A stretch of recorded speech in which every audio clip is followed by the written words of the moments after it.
श्री हरिवंश, श्री राधा वल्लभ, श्री हरिवंश। मेरे भगवान श्री कृष्ण की बाल लीलाओं का यहाँ पे सत्संग किया जाएगा। भगवान की बाल लीलाओं को सुनने से अपार प्रेम भगवान के चरणों में बढ़ता है, हमारी भक्ति बढ़ती है। भगवान की लीलाओं को सुनने से परम आनंद प्राप्त होता है और इन्हीं लीलाओं का श्रवण करने से, सुनने से भगवान की प्राप्ति भी हो जाती है। जय जय राधा वल्लभ श्री हरिवंश। इसलिए भगवान की दिव्य लीलाओं को ध्यान से सुनिए। भगवान श्री कृष्ण लगभग 3 वर्ष के हो गए थे। अब वे हठ करने लगे कि दूसरे गोपों के समान गाय चराने जाया करेंगे। इन्होंने हठ कर ली, मैया से हट की, बाबा से हट की। अंत में उनके हठ से विवश होकर ब्रजराज श्री नंद बाबा ने उनको ग्वाल बालों के साथ छोटे बछड़े चराने की आज्ञा दे दी। नंद गांव से पास के वन में गोप कुमारों के साथ श्याम सुंदर बछड़े चराने जाने लगे। वन में अपने सखाओं के साथ वे बछड़े चराते हुए अनेक प्रकार के खेल भी खेला करते थे, भोजन किया करते थे, आनंद लिया करते थे। एक दिन कंस का सेवक वत्सासुर बछड़े का रूप बनाकर उन भगवान के बछड़ों में जाके मिल गया। वह चाहता था कि अवसर मिलने पर श्री कृष्ण जी को मार डाले। श्याम सुंदर ने उसे देखते ही पहचान लिया कि यह तो असुर है। बड़े भाई बलराम को भी संकेत से उन्होंने दिखा दिया।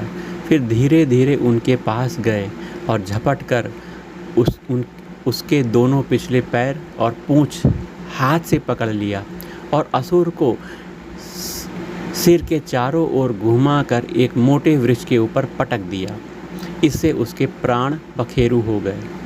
वहीं कंस का दूसरा सेवक बकासुर, जो कि पूतना राक्षसी का भाई था, बड़ा ही भारी बगुला बनकर ब्रज में एक सरोवर के किनारे आकर बैठ गया।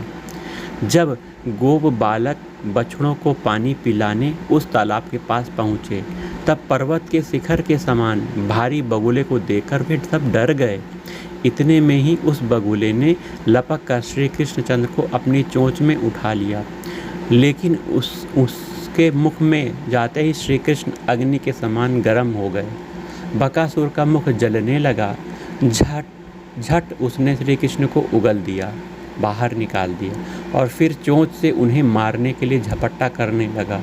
श्याम सुंदर ने उसकी चोंच पकड़ ली और चोंच को नीचे की चोंच पर चरण रखकर और ऊपर वाली चोंच को हाथ से पकड़कर ऊपर उठाते हुए चोंच को चीर डाला।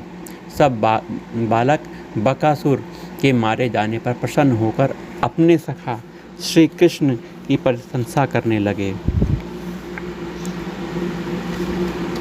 श्री हरिवंश। वहीं अघासुर के मुख से निकलकर, अघासुर के बारे में बाद में पढ़ेंगे, आगे देखिए। वहीं बछड़े चराते हुए वन में जब कभी श्री कृष्णचंद्र जी थक जाते थे तो किसी गोप बालक की गोद में सिर रखकर लेट जाते थे। वहीं दूसरे बालक उन्हें कोमल पत्तों से पंखा करते थे, उनके चरण दबाते थे, उनके लिए फल लाते थे, उनके लिए पानी लाते थे, उनके लिए कोई नृत्य करता था, उनके लिए कोई गाना बजाकर उन्हें प्रसन्न करता था, सुनाता था। इस प्रकार सब बालक अनेक प्रकार से उनकी सेवा करते थे। दानवों के राजा महामायावी मय दानव का पुत्र व्योमासुर कंस का मित्र था। कंस का भला करने के विचार से वह ब्रज में आ गया। उसने बलराम, श्री कृष्ण और सभी बालकों को मार डालने का निश्चय किया। माया से गोप बालक का रूप बनाकर वह बालकों में भी मिल गया। उसकी सलाह मानकर गोप बालक भेड़ चोर का खेल खेलने लगे। कुछ बालक रखवाले बने, कुछ भेड़ बन गए, कुछ चोर बन गए। चोर बने बालक भेड़ बने बालकों को ले जाकर कहीं छिपा देते, यह निश्चय हुआ था। व्योमासुर चोर बना था। वह भेड़ बने बालकों को और अवसर मिलने पर चोर बने बालकों को भी पकड़कर उठाकर ले जाता और एक गुफा में डालकर उसका द्वार भारी चट्टान से बंद कर देता था, जिससे वो बाहर न निकल सके। जब 4-5 बालक ही बच्चे रहते, तब श्री कृष्णचंद्र को उन पर संदेह हो गया। उन्होंने व्योमासुर का पीछा किया। जैसे ही असुर ने एक बालक को गुफा में बंद किया, श्री कृष्ण ने उसे पकड़ लिया। अब तो व्योमासुर ने अपना भयंकर राक्षस रूप प्रकट कर लिया। राक्षस रूप में भगवान श्री कृष्ण को मारने के लिए दौड़ पड़ा, लेकिन श्री कृष्ण ने घूंसे थप्पड़ मार मार कर उसे खत्म कर दिया और चट्टान हटाकर गोप बालों को गुफा से बाहर निकाला। वहीं पूतना और बकासुर का छोटा भाई अघासुर बड़ा भारी अजगर बनकर ब्रज में आ गया। वह मुख फैलाकर मार्ग में पड़ा रहा। गोप बालकों ने उसके मुख को पहाड़ की गुफा समझा। वे बछड़ों के साथ अघासुर के मुख में घुस गए। उन्हें विश्वास था कि कोई भय की बात तो है ही नहीं, श्री कृष्ण हमारी रक्षा कर ही लेंगे। श्री कृष्ण कुछ पीछे थे। उन्होंने पुकार कर बालकों को कहा कि यह अजगर है, उधर मत जाओ, लेकिन बालकों ने अपनी उमंग में वह पुकार नहीं सुनी। अपने मित्रों और बछड़ों की रक्षा के लिए श्री कृष्णचंद्र भी अजगर के मुख में चले गए। वहां जाकर इतने बड़े हो गए कि अजगर का श्वास रुक गया। अंत में प्राणवायु सिर फोड़कर निकल गया। अघासुर का जीव प्रकाश रूप में होकर आकाश में कुछ क्षण स्थिर रहा। भगवान श्री कृष्ण जब गोप बालकों और बछड़ों के साथ अघासुर के मुख से निकल आए, तब वह ज्योतिर्मय जीव श्री कृष्ण के चरणों में लीन हो गया। अघासुर के मुख से निकलकर श्री कृष्णचंद्र के साथ गोप बालक और बछड़े यमुना किनारे आ गए। बछड़ों को पानी पिलाकर चरने के लिए सबने छोड़ दिया और स्वयं बालक अपने अपने छीके लेकर भोजन करने बैठ गए।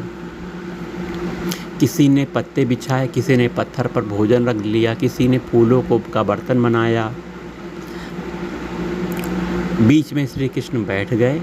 उन्हें चारों ओर से घेर कर गोप कुमार बैठे थे। हंसते हंसाते एक दूसरे के मुख में भोजन देते वे आनंद से श्री श्याम सुंदर के साथ खा रहे थे। अघासुर का मरना और उसकी जीव ज्योति श्री कृष्ण में मिलना ब्रह्मा जी ने देखा था। अब गोप बालकों के साथ श्याम को अज्ञानी बच्चों की भांति खेलते देख ब्रह्मा जी को बड़ा संदेह हो गया। अतः परीक्षा लेने तथा भगवान की सुंदर लीला देखने के विचार से उन्होंने बछड़ों का हरण कर लिया और अपनी माया से एक गुफा में ले जाकर सुला दिया। जब बछड़े नहीं दिखाई पड़े तो गोप बालकों को व्याकुल होते देख स्वयं श्री कृष्ण चंद उन्हें ढूंढने चल पड़े, लेकिन श्याम के जाते ही ब्रह्मा जी ने सब गोप बालकों को माया से निद्रित करके गुफा में रख दिया। श्री कृष्ण ने ब्रह्मा जी का सब काम जान लिया। तब श्री कृष्ण स्वयं ही वे सब बछड़े बालक भी बन गए। 1-2 दिन नहीं, पूरे वर्ष भर बछड़े और बालक बने रहे। ब्रज में किसी को इसका पता तक न लगा। मनुष्यों का 1 वर्ष तो ब्रह्मा जी का 1 क्षण होता है। ब्रह्मा जी ने जब देखा कि माया से सुलाए हुए बछड़े बालक तो सब सो ही रहे हैं, किंतु ब्रज में उतने ही वैसे ही दूसरे बछड़े और दूसरे बालक श्री कृष्णचंद्र के साथ खेल रहे हैं, तो उन्हें बहुत आश्चर्य हुआ। इतने में वे सब बछड़े और बालक चतुर्भुज विष्णु के रूप में हो गए।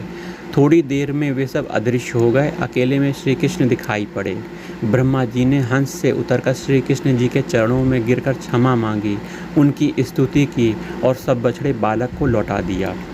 एक दिन गोचारण के समय बालकों ने बलराम जी और श्याम सुंदर से आकर कहा कि वो तालवन के ताल फल खाना चाहते हैं। उस तालवन में धेनुक नामक राक्षस उनके परिवार के साथ गधे के रूप में रहता है और वहां जाने वाले मनुष्यों पशुओं को मार डालता है। बलराम श्री कृष्ण वहां गए। बलराम जी ने वहां एक पेड़ हिलाया। धेनुक राक्षस वहां दौड़ता हुआ आ गया, लेकिन उसके पिछले पैर पकड़कर बलराम जी ने घुमाकर एक पेड़ पर पटक दिया। उसके परिवार के गधे बने दूसरे राक्षस को भी बलराम और श्री कृष्ण इस प्रकार पेड़ में पटक पटक के मार दिया। तालवन मनुष्य और पशुओं के लिए सुगम बना दिया। ये तो भगवान की अद्भुत लीला है। वहीं गोप बालक श्री कृष्णचंद्र जैसे सखा को पाकर सदा आनंदमग्न और निर्भय रहा करते थे। वे बड़े भाग्यवान तथा प्रेमी थे। इसी से उनको श्याम सुंदर के साथ खेलने, खाने, गाने, बंसी या श्रृंग बजाने, नाचने, आमोद प्रमोद करने का सौभाग्य प्राप्त मिला था। जिनका ध्यान न मुनिगण पाते, जिसे देवता शीस झुकाते, गोप बालकों के संग आज नाच रहा वह ब्रज युवराज। जय जय राधा वल्लभ श्री हरिवंश श्री वृंदावन श्री वंचन। जय जय राधा।